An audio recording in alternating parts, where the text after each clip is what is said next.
Samsung வந்து போன வாரம் F06 அப்படிங்கிற ஒரு budget centric smart phone launch பண்ணியிருந்தாங்க. இப்போ அதே ஸ்பெசிஃபிகேஷனோட A06 அப்படிங்கிற ஸ்மார்ட் ஃபோன் லான்ச் பண்ணியிருக்காங்க. இந்த ஃபோன் வந்து ஆஃப்லைன் எக்ஸ்க்ளூசிவாக வருது. அதாவது F06 வந்து ஆன்லைன்லையும் A06 வந்து ஆஃப்லைன்லையும் வந்து விற்க போகிறாங்க. ஸோ இந்த ஃபோனில் எல்லா விஷயங்கள் வருது, என்ன ப்ரைஸிங் கொண்டு வந்திருக்காங்கிறத டீட்டெயிலாக இந்த வீடியோவில் பார்க்கலாம். ஸோ வீடியோக்குள்ள முன்னாடி சேனல் சப்ஸ்கிரைப் பண்ணுங்க, பக்கத்தில் பெல் ஐக்கனை ப்ரெஸ் பண்ணி தொடர்ந்து உட்காந்துருங்க.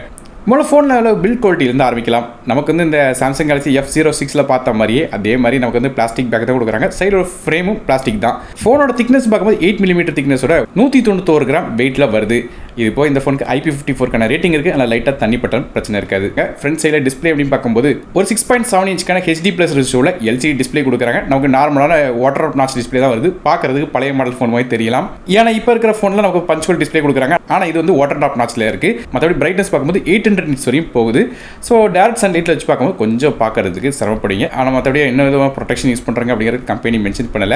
மேலும் இது ஒரு LCD டிஸ்பிளே கொடுத்துருக்காங்க. ஃபிங்கர் பிரிண்ட்ஸ்க்கு சைடோட பவர் பட்டனில் வருது. ஸோ ஃபோனோட ப்ரைசிங் வச்சு பார்க்கும்போது டிஸ்பிளே ஓரளவு ஓகே தான். இது மற்ற பிராண்ட்ஸ்லாம் இருக்குது. நமக்கு வந்து அண்டர் 10K செக்மெண்ட்லேயே வந்து பஞ்சுவல் டிஸ்பிளேலாம் கொடுக்குறாங்க. ஆனால் சாம்சங் இருக்கிற காலத்தில் ஓரளவு தான் கொடுப்பாங்க. பெருசாக வந்து எதிர்பார்க்க முடியாது. அடுத்தது இதோட பெர்ஃபார்மன்ஸ் பற்றி பேசலாம். இந்த ஃபோனை நமக்கு MediaTek Dimensity 6300 அப்படிங்கிற 6nm ப்ராசர் கொடுக்குறாங்க. இது ஒரு கார்டஸ் A06 பேஸ் பண்ணியிருக்கிற 2.4 GHz ப்ராசராக வருது. கிராஃபிக்ஸ்க்காக மாலியோட G57 MC2 அப்படிங்கிற GPU கொடுக்குறாங்க. ஸோ இதோட பெர்ஃபார்மன்ஸ் இப்போ நீங்கள் ஸ்க்ரீனில் பார்க்கலாம். இந்த ப்ராசருக்கு நமக்கு 101 ரேங்க் வருது. அதே மார்க்னு பார்க்கும்போது 34 மார்க் தான் எடுக்குது. இது சீக்ரெட் சிப்செட்டாக கொடுக்குறாங்க. ஸோ ஆப்ஸ் 1-2 ஆப்ஸ் வந்து ரன் பண்ணலாம். கேம்ஸ்னு பார்க்கும்போது இன்டர்வல் கேம்ஸ்ல எல்லாம் மற்றபடியாக பெரிய லெவலில் வந்து மிட் செட்டிங் கேம்ஸ்லாம் ஹெவியான கேம்ஸ்லாம் விளாட முடியாது.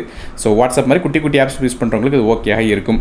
மேலும் ஃபோனோட வாய்ஸ் பார்க்கும்போது இது Android 15 வாய்ஸில் வந்து 1UI7 அப்படிங்கிற இன்டர்ஃபேஸ் ரன் ஆகுது. அப்டேட்ஸை பொறுத்தவரைக்கும் இந்த ஃபோனுக்கு 4 வருடத்துக்கான வாய்ஸ் அப்டேட்ஸும் 4 வருடத்துக்கான செக்யூரிட்டி பேட்ச் அப்டேட்ஸும் தரதாக சாம்சங் வந்து ப்ராமிஸ் பண்ணியிருக்காங்க.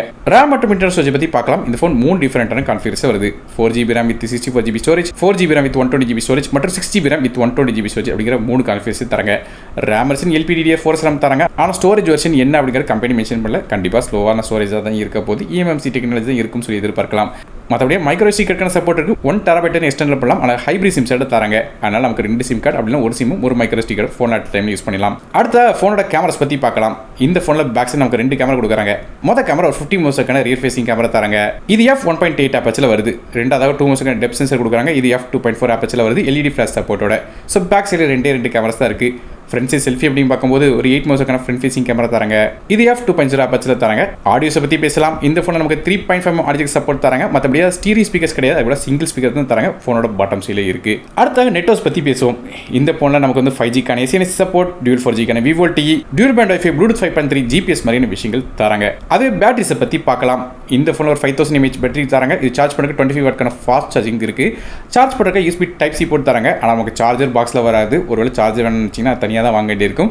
மற்றபடி டேட்டா கேபிள் மட்டும் நமக்கு பாக்ஸில் வந்துடும். கலர்ஸை பொறுத்தவரை இந்த கேலக்ஸியோட A06 5G வந்து பிளாக், கிரே, லைட் கிரீன் அப்படிங்கிற 3 கலர்ஸை வருது.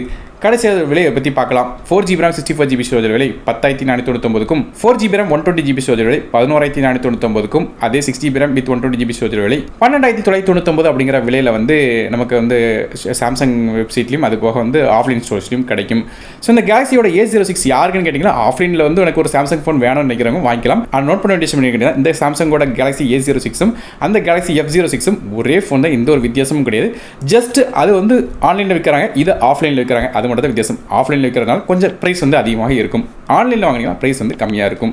அதாவது கடைக்கு கட்டுற வாடகை வந்து உங்களுக்கு வந்து உங்கள்கிட்ட இருந்து வசூலிப்பாங்க. மற்றபடியாக 2 ஃபோனுக்கும் வேற ஒன்றும் வித்தியாசம் இல்லை. ஸோ நீங்கள் இந்த கேலக்ஸியோட A06 5G பற்றி நினைக்கிறீங்க அப்படிங்கிறத கமெண்ட் செக்ஷனில் மென்ஷன் பண்ணுங்கள். வீடியோ பிடிச்சா ஒரு லைக் கொடுத்துங்க. உங்கள் ஃப்ரெண்ட்ஸ் ப்ரெண்ட்ஸ்க்கு ஷேர் பண்ணி விடுங்க. நானும் டெக்கி தமிழுக்காக மற்ற வீடியோஸ் நன்றி, வணக்கம்.